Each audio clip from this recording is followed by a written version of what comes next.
The Admiral's voice cut through the silence of the war room. "You're dismissed. Get out of my sight."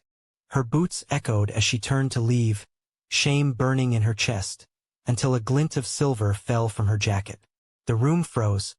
The Admiral's eyes widened. It wasn't just any medal, it was his medal. One that had been awarded only under the most secret, deadly circumstances. Suddenly, the woman he had just cast out wasn't a soldier to be dismissed. She was someone carrying a secret that could change everything. The war room was colder than usual.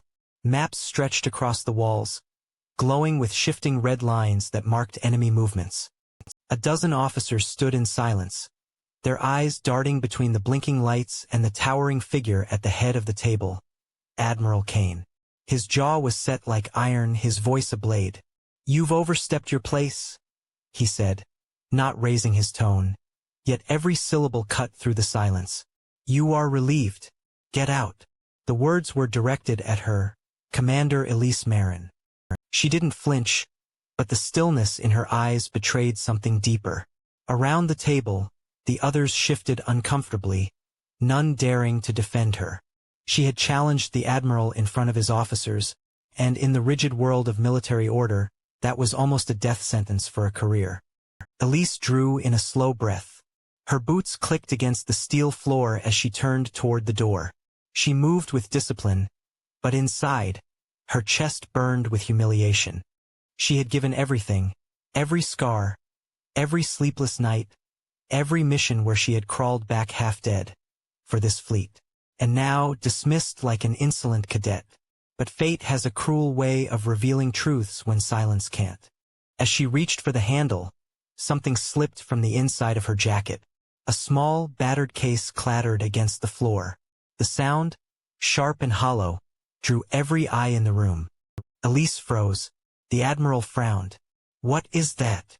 She knelt slowly, her fingers brushing the worn leather.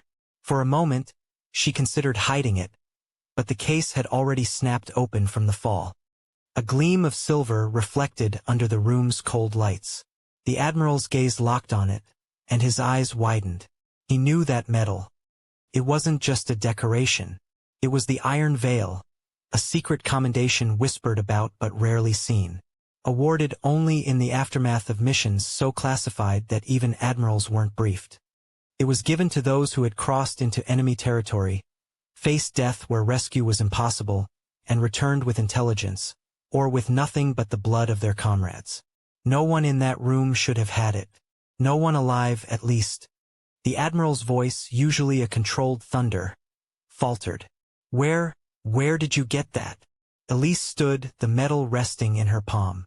For the first time, her eyes met his without restraint. "It was earned, sir. You ordered me out. But you don't know what I've already carried for this fleet." The room went dead silent. Officers exchanged glances, but none spoke. The power dynamic had shifted in an instant. The woman dismissed as insubordinate now held something that spoke louder than rank or reprimand. The Admiral leaned back, the mask of command cracking just slightly. The medal didn't just represent her past. It represented secrets, ones he might not want uncovered. And for the first time that night, it wasn't Elise who stood on trial. It was him.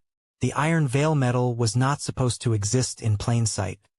Its very presence in Elise's hand was a violation of the silence sworn by those who had earned it. For the few who bore it, it was not something displayed. It was hidden, locked away, or carried close to the chest like a scar no one else could see.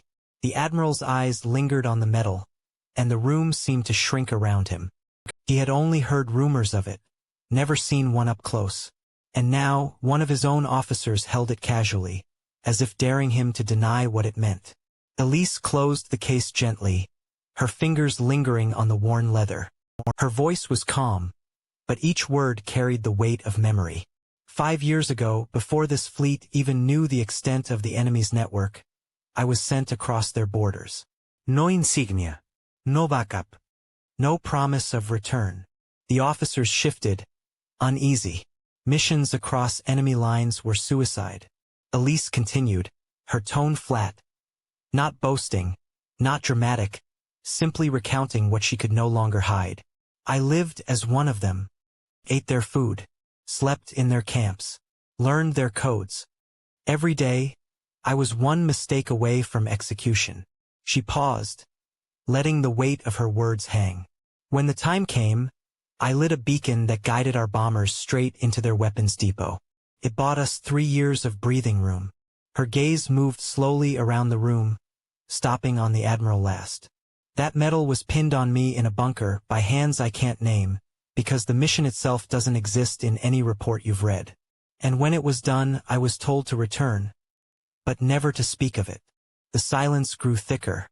One officer, younger than the rest, couldn't help but whisper, "You infiltrated them, alone?" Elise didn't look at him. She only nodded once. The Admiral's jaw clenched. He remembered the depot strike she spoke of. It had been marked in the records as a stroke of tactical luck, a collapse of enemy defenses no one fully understood. Command had credited it to faulty enemy planning. But now, standing in front of him, was the living reason it had happened. His pride twisted into something darker. Guilt, perhaps even fear. He had just tried to strip away the authority of a woman who had done what most men in his command wouldn't survive a day attempting. Elise looked down at the medal, her fingers tracing its edges. "This was never meant to be seen," she admitted. "I kept it hidden because showing it meant breaking silence. But you pushed me to the edge tonight. You wanted to dismiss me. Now you know what I've carried, Admiral." Her words were steady, but her heart still pounded. Revealing the medal meant exposing her past. And once the veil was lifted, there was no turning back. The Admiral inhaled slowly, as though weighing whether to admit defeat or double down on his authority. The other officers waited, restless, caught between respect for their commander and awe for the woman who had just revealed she was far more than they'd ever realized. For Elise, the medal was not just metal and ribbon. It was the ghost of every mission, every night spent waiting for the sound of boots that never came, every comrade lost in silence. It was proof that she had not only followed orders, she had survived the kind of war that never made it to the reports. And now, the question hung in the air like a live wire. Would the Admiral acknowledge her sacrifice, or bury it deeper than before? The medal rested in Elise's hand like a silent accusation. The war room had fallen into a suffocating stillness, one that even the hum of the overhead lights could not break. Every officer present sensed that the air had shifted. This was no longer about a reprimand. It was about power, pride, and truth. Admiral Kane leaned forward, his weathered hands clasped together on the table. His voice, usually sharp and unyielding, carried a tremor now, buried beneath its sternness. "You should have reported this," he said slowly, as if trying to reclaim control. Elisa's eyes did not waver. "Reported it to whom, sir? The mission doesn't exist. My orders were silence. You know as well as I do that medals like this are handed out in shadows. And shadows don't keep records." The Admiral's nostrils flared. For decades, he had lived by the chain of command, the rigid lines of authority that held the fleet together. Yet here was a woman standing before him who had stepped beyond those lines, who had survived in a world where rank meant nothing and loyalty was tested by fire, not titles. Around the table, the officers exchanged uncertain glances. Some looked at Elise with newfound respect, others with unease. To them, she was no longer just another commander. She was a ghost returned from missions none of them would have dared to take. The Admiral's silence stretched long, as if he were wrestling with two versions of himself. The commander who needed obedience at all costs, and the man who understood what kind of courage it took to carry the iron veil. Finally he spoke, his voice low. "Do you have any idea what it means for me, for this fleet, if word of your mission surfaces? The Council will demand answers I can't give. They will question why I didn't know. They will wonder what else has been kept from me." Elise held his gaze, her voice calm but edged with steel. "Maybe, sir, it's not about what you didn't know. Maybe it's about what you chose not to see. You dismissed me tonight because I spoke out of turn. But you never asked why I speak the way I do. I've lived in silence long enough. I've earned the right to be heard." Her words landed heavy, echoing off the steel walls. The Admiral's eyes darkened, not with anger, but with the weight of a truth he couldn't deny. He had seen medals of valor, commendations given in ceremonies with trumpets and applause. But this medal, this one, stripped the room of pretense. It was not a decoration for glory. It was proof of survival, of sacrifice, of the kind of service that left no one clapping at the end. The Admiral exhaled slowly, his shoulders sagging under the invisible burden. For the first time that night, the great wall of command around him cracked, revealing a flicker of respect, reluctant but undeniable. "You've changed the balance here, Commander," he admitted quietly. "Perhaps more than you realize." The officers leaned forward, sensing history being made in front of them. Elise closed the case, slipping the medal back inside her jacket. She didn't smile. She didn't gloat. She only stood taller, no longer as the dismissed officer, but as someone who had forced the Admiral himself to see her in a new light. The war room had begun with her being cast out. Now, it ended with the Admiral realizing he could not command without her.